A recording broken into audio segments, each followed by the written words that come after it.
Isla, malapit daw sa China mga kapatid, matapang na nilusob. Sino tong mga lumusob na to mga tol at hindi man lang natakot sa China, no? So ito ang ating aalamin mga tol mula rito kay BTV Pinas. Nakalagay po ang link sa ibaba. Huwag nyo kalimutan mag-subscribe sa kanyang YouTube channel. At kung bago ka pa lamang dito at trip mo yung mga ganitong klaseng reaction video, commentary, partikular mga tol, dito sa Usaping West Philippine Sea, huwag mo kalimutan mag-subscribe. Click mo na rin ang notification bell para ma-notify ka pag may mga bago tayong reaction video tulad nito. Huwag na natin patagalin pa. Total, wala na rin naman tayong hinihintay na. Panoorin na natin to mga tol.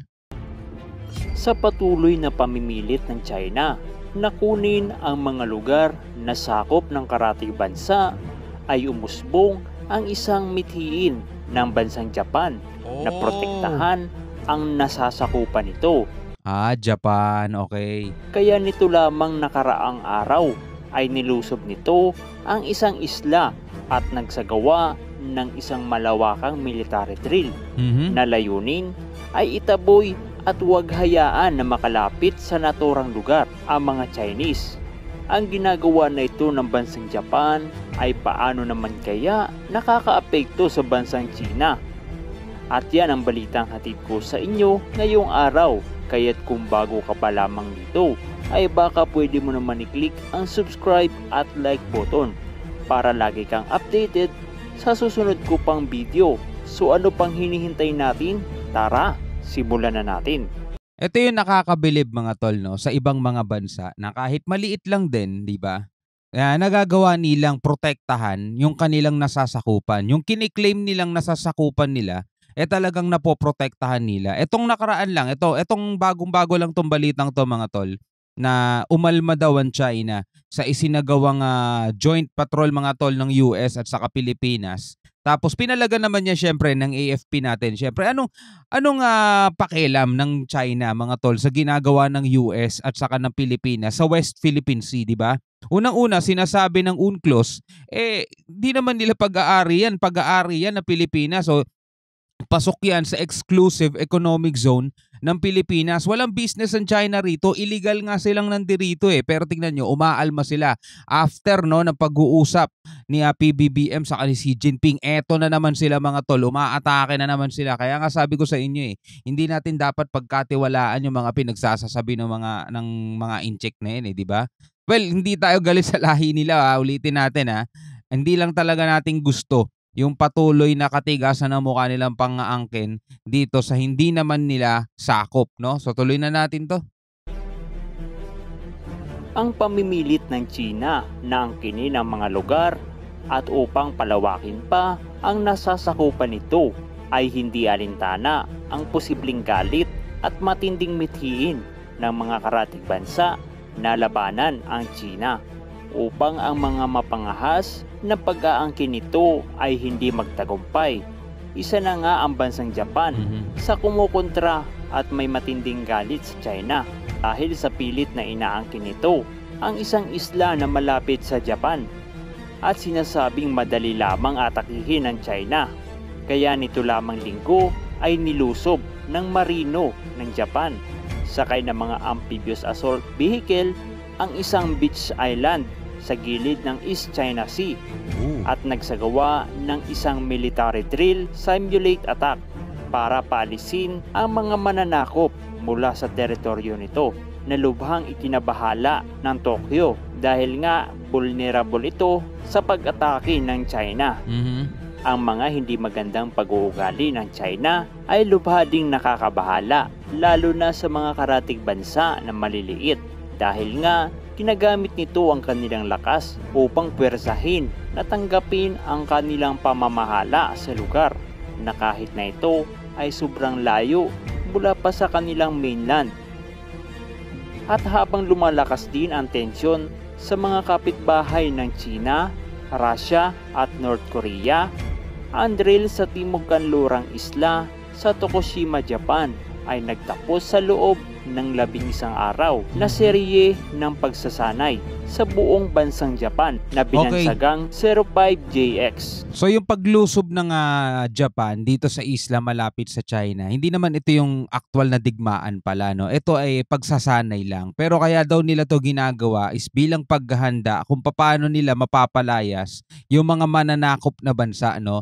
So matapang yung mga ganitong kilos at napakaganda yung mga ganitong exercises, lalong-lalo na sa isang sandatahan ng bansa kasi nagagawa nilang paghandaan, nagagawa nilang sanayin yung kanilang mga kakayanan para maipagtanggol talaga yung kanilang mga nasasakupan. Pero alam naman natin mga tol, etong Japan, 'di ba? Talagang seryoso sila. No, kahit dun sa karagatan nila mga kapatid, 'di ba may mga napanood tayo na nabigyan natin ng reaction video, yung barko ng China lumapit doon sa Senkaku Island kasi inaangkin din ng China yun mga tol yung Senkaku Island na yun. Pero hindi basta-basta papayag ang Japan na makuha na lang yun ng China. Kaya ang ginawa nila, yung Coast Guard nila, Japan Coast Guard, talagang matapang na hinabol, hinarang, binangga mga tol yung barko ng China na pumasok doon, no. Sana yung mga ganong kagitingan, isa yun sana, no, sa mga kinukuha natin, no, kasi kung talagang naniniwala ang Pilipinas, ito mga tol, kung talagang naniniwala ang Pilipinas at talagang pinaninindigan ng Pilipinas yung claim natin dito sa ating sovereign rights o sovereign na teritoryo, di ba?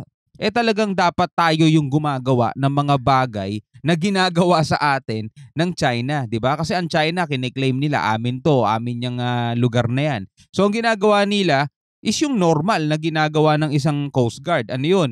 Pag may pumapasok na mga barko, haharangin nila, habulin nila. Normal na ginagawa ng Coast Guard 'yun sa kanilang mga coastal area, mga tol. Pero unang-una hindi naman kasi kanila 'yun kaya doon sila nagkakamali hindi kanila 'yun sa Pilipinas 'yun Dapat tayo ang gumagawa nun sa kanila.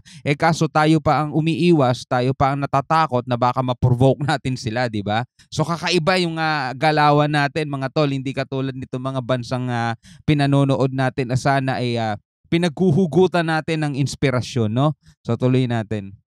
Ito ay naglalayong ipakita ang kahandaan ng pwersang panlupa, pandagat at panghimpapawid na ipagtanggol ang teritoryo ng Japan at infrastruktura, kabilang na dito ang kanilang nuclear power plant. Ang layunin ng JX ay ipakita na kung mayroong isang emergency situation na nagre-resulta mula sa isang pag-atake na kaya nating tumugon sa magkasanib na paraan, sabi ni General Yoshida, Chief of Staff ng Joint Defense Forces. Ano nga ba ang posibleng epekto nito sa bansang China, lalo pa ang inaangkin nitong isla ay masiding pinoprotektahan ng bansang Japan? Kung titingnan natin, ang mga lugar na inaangkin ng China ay isang strategic place kung saan oras na makuha nila ito ay posibleng gawin nila itong military camp na makakatulong sa pagdepensa sa kanilang teritoryo. Sa madaling sabi ay magsisilbi itong front upang kung sakaling lumusob ang kanilang kalabang bansa ay may paunang depensa sila na magpapahina sa galaw ng kalaban.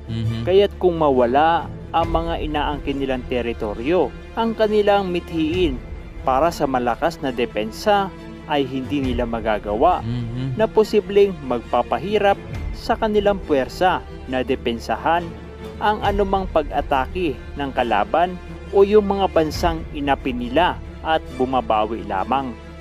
Kabilang na nga sa kanilang inaangkin ay ang bahagi ng West Philippine Sea at isla ng Taiwan na pwede nilang magamit bilang depensa laban sa Estados Unidos na mortal nitong kaaway sa halos lahat ng larangan, mapa-ekonomiya man, military at teknolohiya. Bakit nga ba gusto ng China na lumawak pa ang kanilang nasasakupan kahit na ang kanilang bansa ay halos kasing laki na ng isang kontinente? Ito ay dahil sa laki ng bilang ng kanilang population. Ang mga syudad nito ay halos crowded na. Kaya naman ang ibang mamamayan nito ay pumupunta sa ibang mga bansa at doon naninirahan. At dahil nga dyan, sa sobrang dami ng kanilang mamamayan, ang kanilang pagkukunan ng pagkain ay posibleng lumiit din.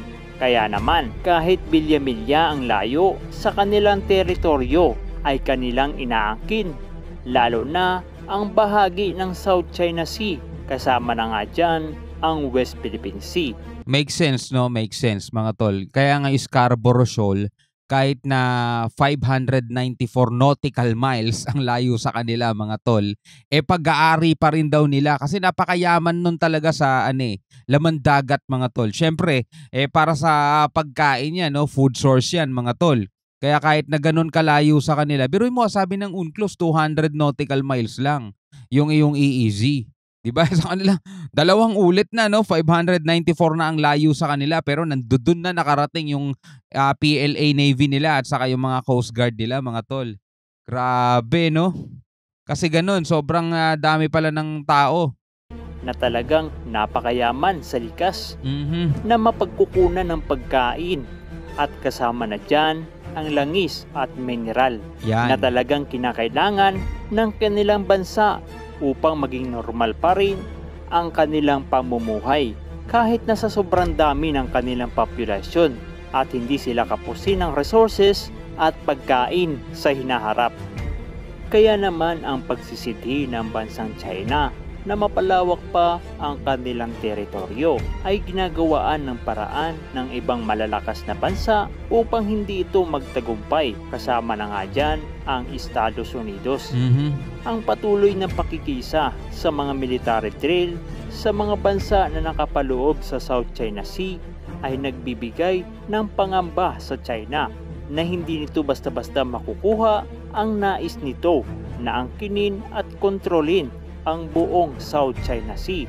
Hindi lamang ang mga bansa na nakapaloob sa South China Sea ang labis na maaapektuhan. Oras ng China ang magkaroon ng malawak na kontrol sa lugar dahil ang kalakal din sa labas ng rehiyon ay labis na maaapektuhan. Kaya't ayon sa mga expert at analyst ay marapat lamang na makialam ang Estados Unidos at iba pang malalakas na bansa upang maging balanse pa rin ang daloy ng ekonomiya sa mundo at hindi maging depende na lamang sa galaw ng China. Ikaw kabayan, ano? Lahat kasi gusto nila ipagpaalam sa kanila, no? Yung mga daraan dyan, airspace man yan o sa dagat, diba? Gusto nila lahat lagi ipagpaalam sa kanila. Ganon sila kasiga, no? Kaya apektado talaga yung kalakalan din at ekonomiya ng ibang mga bansa dahil dun sa asal nila, mga tol. Diba? Hindi sila gumagawa ng kaibigan, hindi sila friendly sa totoo lang, no? Hindi sila friendly. Marami silang binabangga, marami silang inaaway, sabihin na natin ganun, mga tol, dahil dun sa mga ginagawa nila. Diba? Australia, Canada, iba. Iba-iba. Itong ginawa ng Japan, ang tingin dito ng China, provokasyon na naman sa kanila yan. Puro sila ganun, mga tol. Sawang-sawa na tayo marinig yung salitang provokasyon mula sa kanila. So ikaw bilang isang Pilipino, ano masasabi mo rito?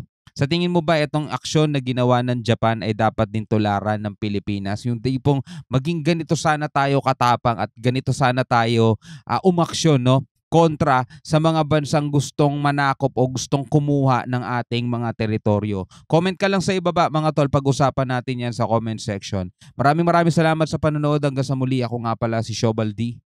Peace out.